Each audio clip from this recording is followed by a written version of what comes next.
Hello from Beit and thank you for joining me in the study of Parashat Vayera. We will talk today about a new beginning. Last week in Parashat Lech Lecha, we saw the destruction of Sodom and Amorah, and also that Lot and his daughters were in a cave, and the daughters of Lot thought that there is no one on earth. They thought that everyone was destroyed. And then they made a decision to be with their father. And the Torah describes the following: Vateled Bechira ben, and the first daughter, she conceived and she had a baby boy. Vatikra shmo Moav, and she called him Moav, which means Me'av, for my father. Hu avi Moav ad hayom. Vatzeira gam hi ילדה ben, and the younger one also had a baby boy. Vatikra et shmo Ben Ami, she called him the son of my nation. Hu avi bnei Ammon ad hayom. He is the father of all the Ammonites until today. Basically, the Torah could stop there. That's Lot and his family, and they create their own family, and that's it, it's gone. But the Torah continues with one more sentence.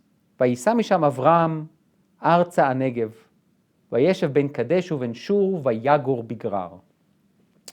Avram, immediately after this incident with Lot and his two daughters, he basically go away. He travels to sit in a different place. And also the verse is basically presenting two different words. Vayeshev ben Kadesh uben Shur. He settled between Kadesh and Shur, but he dwelled vayagor begrar. So where exactly Avram is, and why would he leave his place after what happened with Lot and his daughters? So the Midrash immediately picks on this question, and he says, Lefi shecharav mekoma shel Sodom, because Sodom was destroyed, pasku haovrim veshavim. Guests, people, travelers, just didn't travel there anymore. They were afraid. Everything was destroyed. There was no market. There is no food there. So obviously the travelers took a different path. Amar, so Avram says, Ma ani mafsik tzedakah mibeiti? What, because of them, I'm not going to have guests anymore? Halach v'nata lo oel bigrar. So he pitched a tent in Grar, which was closer to Plishtim, and there were, I guess, just more travelers there. Hada udichtiv vayisa misham Avram, and that's what it says, vayisa misham Avram. Avram basically journeyed from that place. Where is that place? From Sodom and Amorah, from near Sodom and Amorah, because he saw that he will not be able to host anyone, and he went ahead and pitched his tent somewhere else, which was more crowded and more travelers will go by. And this is the introduction to our parsha, to the beginning of our parsha. Vayera elav Hashem be'elonei Mamre. Hashem revealed himself to him in Elonei Mamre, in that place, v'yoshev petach ha'oel kechom hayom. And Avram sits at the gate of his, the entrance of his tent, and it's very, very hot. Vayisa einav vayar, and Avram lifts his eyes and he sees, v'hinei shlosha anashim nitzavim alav. Three people come basically and they stand upon him. Vayar v'yarotz likratam mipetach ha'oel, and he sees them and he runs towards them. Vayishtachu arza, and he bows down to them. Vayomar Adonai im namatzati chen beinecha al na ta'avor me'al avdecha. He says to them, my masters, please, please, please, come. I would like to host you. So we see that Avram was successful, which means part of Abraham's life and really part of his DNA was hosting. And hosting was not just to feed the people. According to our sages, when he gave them food, he also talked to them about spirituality. He talked to them about God. He talked to them about kindness. He basically inspired them. He educated them. He encouraged them to be better people. That's the movement, in a way, that Avram created.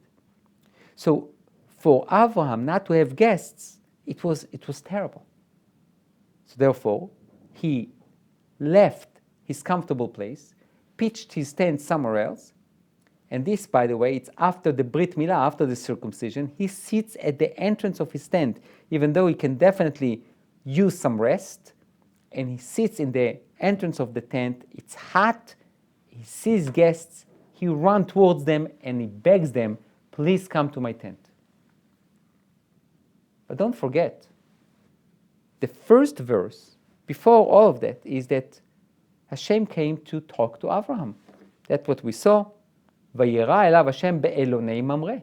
Hashem reveals himself to Avram in Elonei Mamre, and then we go off with the story to the story of the guests, of the fact that Avram hosted these three people. Because of that tension between God's revelation to Avram, and Avram is basically bringing the guest into his tent, this tension caused Rav Yudah, in the name of Rav, to try to reconcile this tension, and therefore he says, אמר רב יהודה אמר רב, גדולה הכנסת אורחים מהקבלת פני שכינה. תכתיב, ויאמר אם נא מצאתי חן בעיניך, אל נא תעבור מעל עבדיך. Rav Yudah, in the name of Rav, says that the mitzvah, the commandment of הכנסת אורחים, of hosting guests in your house, is greater than God's revelation. And why? Because Avraham says to God, God, I am sorry. Please hold on. Please, your revelation is wonderful, but wait, I have guests that I need to attend to them. So please hold on, I'll come back. This is an incredible statement. Basically telling God, wait until I take care of the guests. And that's why הכנסת אורחים גדולה מקבלת פני שכינה. אמר רב אלעזר, בואו ראה שלא כמידת הקדוש ברוך הוא מידת בשר ודם. מידת בשר ודם אין קטן יכול לומר לגדול המתן עד שאבוא אצלך. ואילו בהקדוש ברוך הוא כתיב, ויאמר אם נא מצאתי. Rabbi Lazar, in a way, extends what Rav says, and he says, look, if that was a king and a servant, and the king talks to his servant, can the servant think even about telling the king, hey, king, hold on, I have family coming, I need to get to take care of them? Definitely not. And here, Avram says to Hashem, Hashem, please hold on, I'll be back with you, but I first have guests. Now, what is the idea behind it? How can you say something like that to God? Isn't that one of the most disrespectful things to say?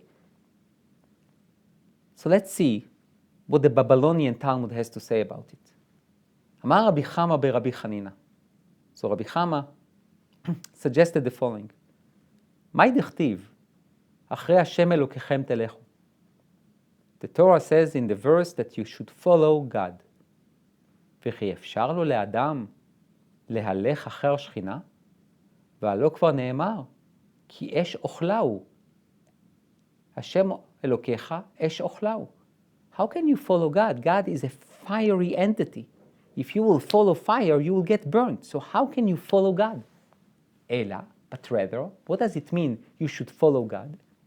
להלך אחר מידותיו של הקדוש ברוך הוא. You should follow, you should really imitate and adopt God's characteristics and attributes. מה הוא מלביש ערומים? תכתיב ויעש השם אלוקים לאדם ולאשתו כותנות עור וילבישם, אף אתה אלבש ערומים. God dressed the naked, like what we saw at the beginning of Bereshit, when God dressed and clothed Adam and Chava, so you should do the same. הקדוש ברוך הוא ביקר חולים, Hashem visited the sick, as it says, Vayera elav Hashem be'elonei mamre. Hashem revealed himself to Avram be'elonei mamre, and it was after the circumcision, after Brit Milah. אף אתה בקר חולים. You should also visit the sick. הקדוש ברוך הוא ניחם אבלים, Hashem basically comforted the mourners. תכתיב, ויהי אחרי מות אברהם, ויברך אלוקים את יצחק בנו. After Abraham died, God came to comfort Yitzchak. You should also comfort the mourners. הקדוש ברוך הוא קבר את המתים, Hashem buried the dead. As it says, ויקבור אותו בגיא, that Hashem buried Moshe, אף אתה קבור מתים. What do we learn from this Gemara? We basically have the understanding that God, you can't follow God.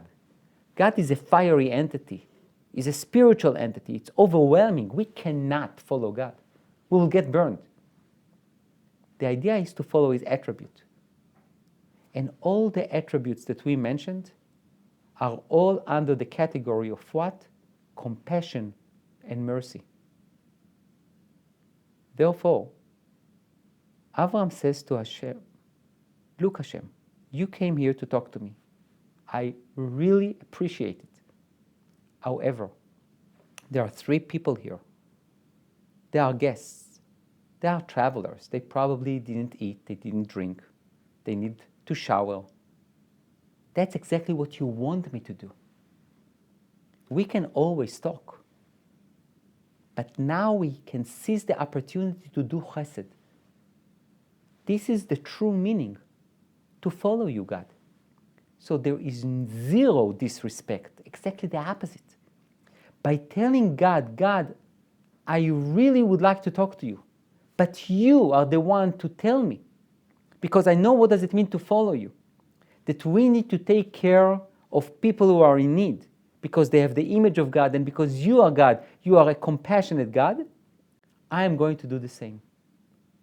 So we can see that it's not only that Avram was looking for guests, he understood that being hospitable, it's being someone who follows God's attributes. So it's more than just niceties. It's more than just being polite. It's more than just being even kind. By being hospitable, when you open up your tent and you run after those guests, you basically show that you got it, that you understand the divine lessons and the divine message to us. Says the Abarbanel. But before we go to the Abarbanel, I just want to add one more point. Last week we spoke about the contrast between Lot and Avraham. We spoke about the fact that Lot stayed with Avraham so long and didn't learn a thing. After what's happened to Lot and his daughters, Avraham felt he needs to run away from that place. He really needed to have full separation from Lot and his family. And he goes and he understands he wants to add to his kindness. He wants to add to his personality of someone who follows God. So he leaves his comfortable place, goes to a different place, to a new place, because there are more travelers. And then he meets God, and at the same moment he sees the guest, and he decides he's going to go with the guests, because he's going to continue the divine mission that was bestowed upon him. So that's the first understanding of what Avraham did. The Abarbanel, in the 15th century in Spain, suggested a different point. He says, כאשר נהפכה כל הארץ, לא רצה אברהם לשבת במקומו, כי היה רואה שם הכיכר כנציב מלח ודאג לו עליו. The Abarbanel goes from a totally different direction. He says, Avraham couldn't stay in the place that he stayed before, because whenever he would wake up in the morning, he would see the destruction of Sodom and Gomorrah. It will be like a monument of destruction, of corruption, of evil. It really pained him. It caused him tremendous pain. He couldn't do that. גם שנעצב אלות, שאיבד רכושו וכל אשר לו, מצורף לזה שלהיות סדום ועמורה, ארץ רעננה ודשנה, היו מביאים משם מזונות לכל סביבותיה, וכאשר נשחטה ונהפכה, היו אברהם והיושבים במקומו חסרים מהמזונות, ולכך נסע משם. He says, I'll give you another reason why Avraham felt that he needs to journey somewhere else. It's because he was sad about Lot, about his nephew, that was also part of Sodom and Gomorrah, and he lost all his property. And Sodom and Gomorrah was so fruitful that they basically provided a lot of the food to everyone around them. But now when Sodom is destroyed, there is no food, there are no travelers, there is no business, there is nothing. Avraham basically looks at the place and says, I have nothing there, I cannot fulfill my mission here, I need to go. אולי שאברהם כיוון גם כן לזה סיבה שלישית. And perhaps he says, maybe there is a third reason why Avraham decided to pack up and to pick himself up and to leave. והיא שהשם ציווהו, שלא יקרא עוד את שמו אברהם כי אם אברהם. Hashem commanded him before the Brit Milah, before the circumcision, that he's going to change his name. He's not going to be called Avram, but rather Avraham. וידוע שבמקומו לא יכול אברהם לשנות את שמו, כי כל בני אדם יקראו בשמו הנהוג. He says, it's very hard to change a name in a place that everyone knows you by your first name, by the original name. Because you can change your name, but everyone is going to call you the way that they knew you for so many years. לכן, כשעברו ימי המילה, therefore says the Abarbanel, after the days of the Brit Milah went by, נעתק משם, so he left. ויאחז צדיק דרכו ללכת דרך רחוקה אשר לא ידעו אדם שם, כדי ששם יפרסם שמו אשר יקראו לו. So what did he do? He journeyed as far away as he could, so people would not know him, and then he will be known not as Avram, but rather as Avraham. Now, this is something very interesting with this Abarbanel. We know that Avraham left Ur Kasdim, that's the beginning, really the end of Parashat Noach and the beginning of Parashat Lech Lecha, and he is on his way to Haran, to Canaan, and then the land of Israel. No one knows Avraham there. And then he needs to go to Egypt, and then he comes back. In Israel itself, when he's in Israel itself, he relocates again, and in a way he goes to a new journey of a Lech Lecha, again to go to a place that no one knows him, because he has a divine mission. He needs to spread the word. He needs to teach people about monotheism, about kindness, about justice, about ethics, about morals. And in the old place, that's it. The potential is exhausted, there is no growth, and he's going to what? To go somewhere else. That's what the Abarbanel suggested. It was not necessarily because of Lot, or because he wanted to separate himself, or because he wanted to imitate God. He felt that his mission, his divine mission, cannot be fulfilled where he is, and he needs to move. Which, by the way, in terms of modern eyes, looking at what the Abarbanel says, it's a tremendous lesson for us. Not to be confined to the securities or to the comfort zone that we feel it. We need to evaluate, to really evaluate and to reevaluate our position, and to see and to ask ourselves some very strong questions, very difficult questions. Do we really fulfill our potential where we are? Or should we make a change? A change is scary, there is no question. Everyone is afraid of the unknown, but just to stay in a place because it's good does not mean that it's good. It might be really something that prevents you from being great. So the Abarbanel says that Avram realized it. Avram understood he will not be able to fulfill his potential, he will not be able to fulfill his mission. So he goes away, and he travels again, knowing that no one will know him. He comes with no history, he is a foreigner, but he's going to try to fulfill his mission. Rav Shimshon Raphael Hirsch tried to focus on one of the points that we raised at the beginning, that it seems to be that the verse is combining the word Yoshev, sits, and Gar, dwells. So Rabbi Shimshon Raphael here suggests the following. He says, Avraham yashav, Avraham settled or sit, yeshivat keva, ben Kadesh uben Shur. He settled permanently between Kadesh and Shur, vayagor, but he dwelled in Gerar, yeshivat arai, which is temporarily, gam begrar. ויש לבקש טעם לשני מעשים מנוגדים אלה. And he says, we need to find a reason for something that seems to be contradictory.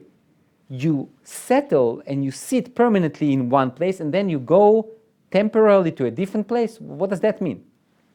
כבר ראינו, says רב שמשון רפאל הירש, שבראשונה ביקש אברהם לבודד את עצמו ואת אנשיו מסביבת ההרים ומחברתן. ומשום כך היווה למושבו הראשון את הנגב השומם. He says, at the beginning, Avraham felt that he needs to be isolated.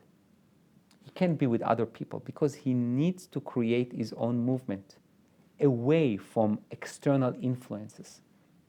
He felt that at the beginning, for a few years, he needs to isolate himself, to build the core values that he believes in, ורק בהדרגה התחיל קושר קשרים עם הערים. And only after that, he started creating relationships with the other cities.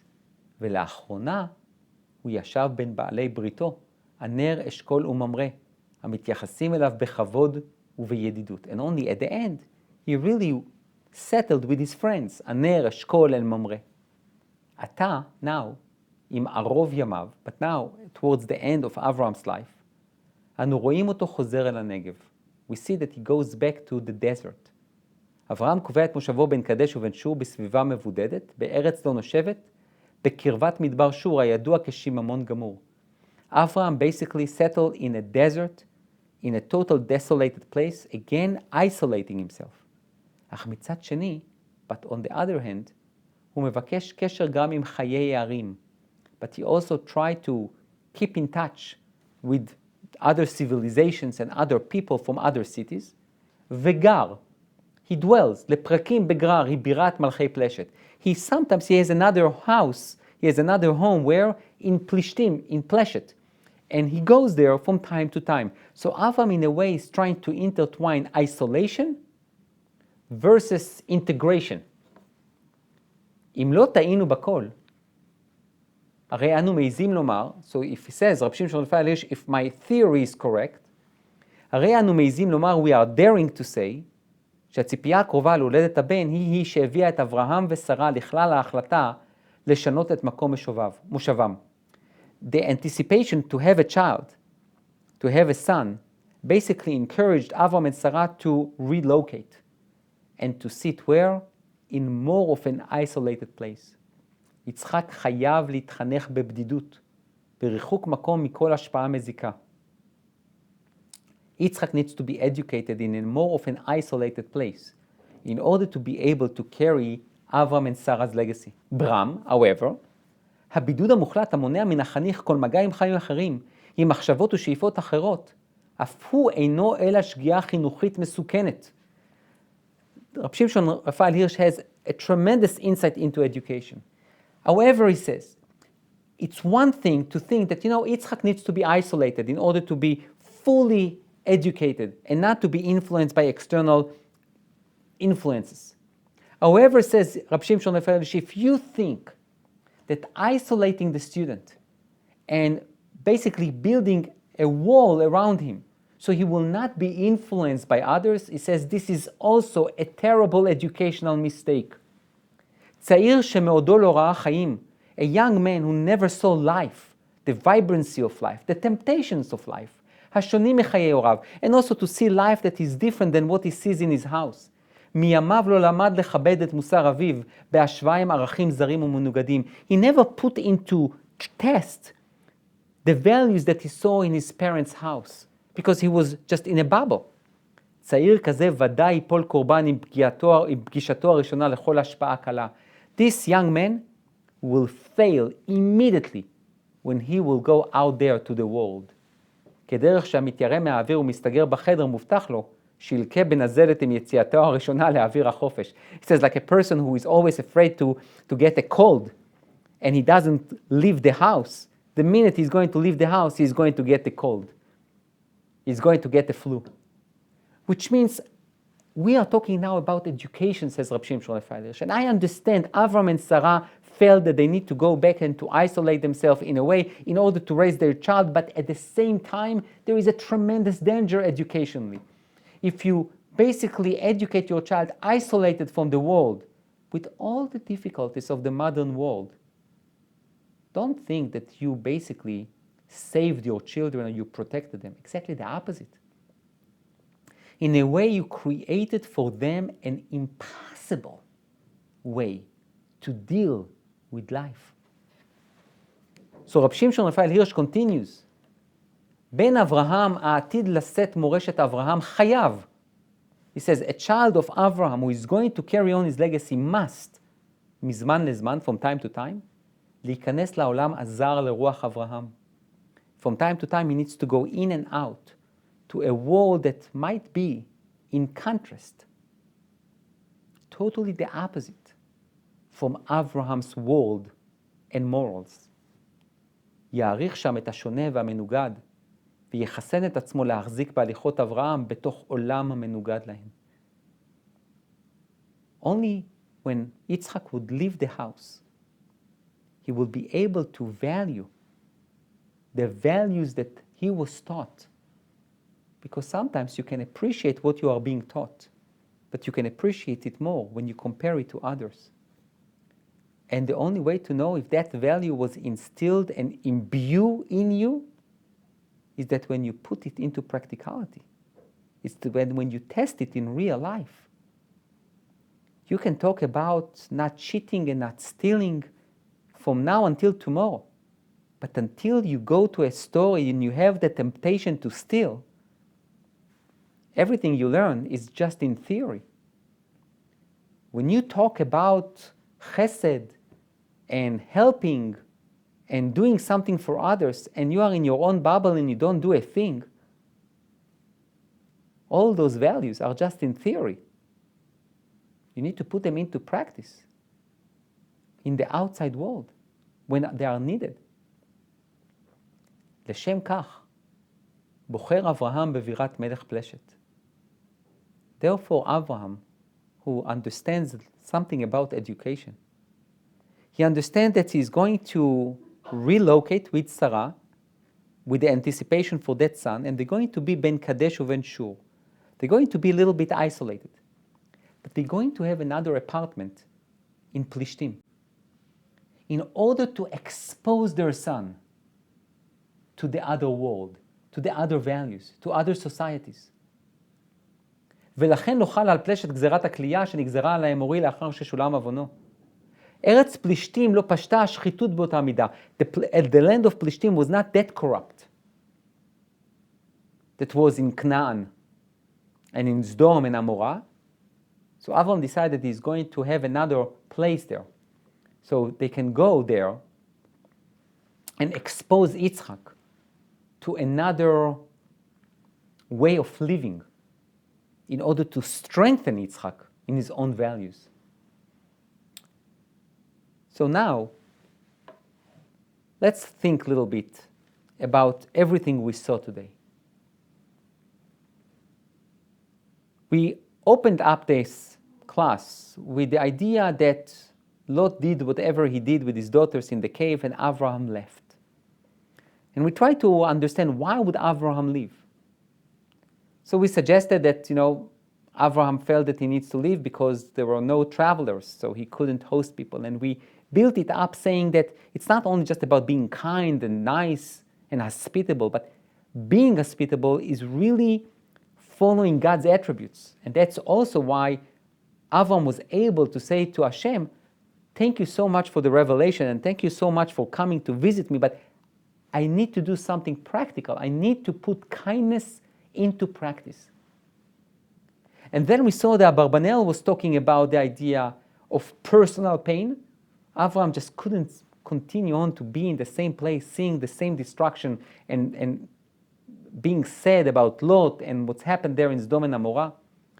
Or maybe alternatively, says the Abarbanel, he understood that his name that was changed will not be fully recognized and fully realized unless he will leave and he will go to a different place. And we elaborated a bit about this really essential question that we need to ask ourselves everywhere we are.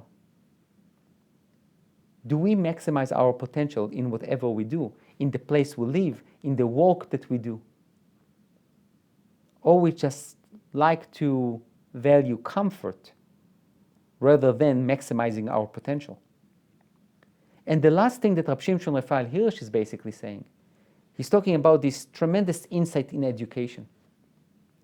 Avram realized that you need to have some kind of an integration between your own bubble that you need to try to create, your own family, your own home, your own values, but also to be exposed from time to time to the other world, to other civilizations, to other values, to compare the values, to see what is out there with the hope that it will strengthen your faith in the values that you were taught.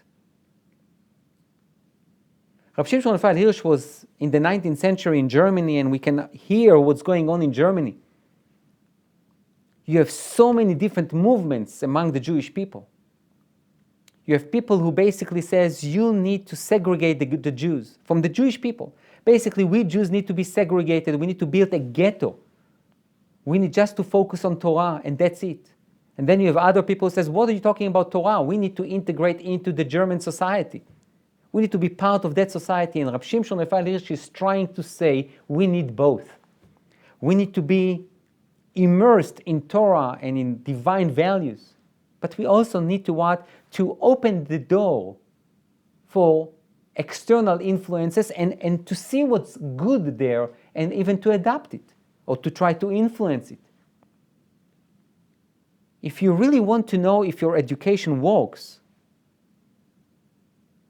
see what your students do outside of the Bet Midrash, outside of the yeshiva, outside of the school. You want to know if your education was good? See what your child do when he leaves the house. See what your son or daughter, how do they behave outside of the house. Then you will know if the values that you try to instill in them became part of who they are. This is an incredible insight into education and what Avraham is trying to teach us. He left the place because he realized that with the anticipation for his son, he needs to create an educational setting that will help Yitzchak to be the one to carry on his legacy to Yaakov and to his family. So, when we think about a new beginning, our new beginning should not be because we run away from somewhere, but because we want to build a better future. Thank you.